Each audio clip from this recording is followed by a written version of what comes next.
This is another bushingfix.com installation video. Today we're talking about the GI1 kit, which fits several vehicles. You'll get two bushings in this kit. One is a little bit larger and has a shoulder, and the other one's a little smaller and is straight. You'll want to prepare your cable in by drilling out the inside, and if it drills out cleanly, sort of like this one, that is to say that the bushing doesn't come apart in chunks, you'll use the black bushing. Now start out by using an 11/32 drill bit and take out a small amount of the original bushing at a time. Don't drill all the way through, just drill the top. If you're successful at that, then use the black bushing, the smaller bushing.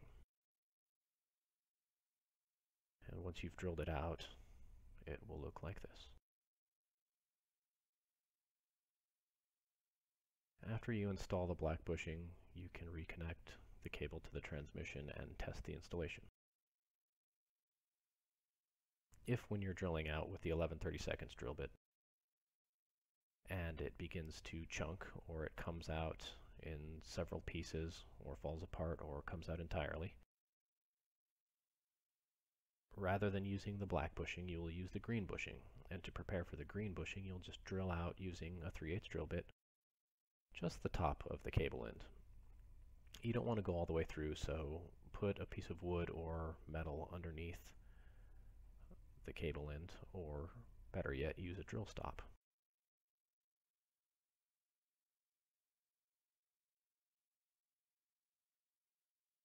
Once you've drilled out the top of the cable end, you can put in the green bushing.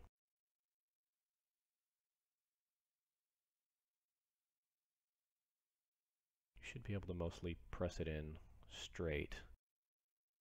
It helps if you work it side to side a little bit. Once you've got it most of the way in, you can seat it with the blunt end of the tool.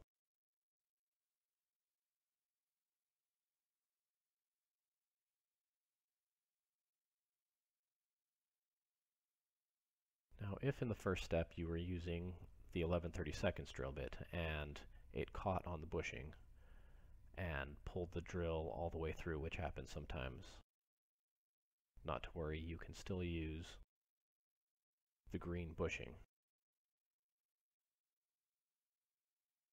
You can test this with the black bushing and try and push it all the way through the cable end. And if you ever end up in a situation where it goes all the way through like this one does, you can just install the green bushing.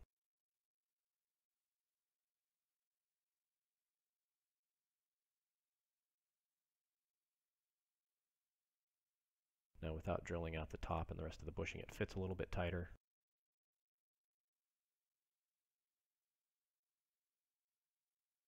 But you can use your judgment based on your preference.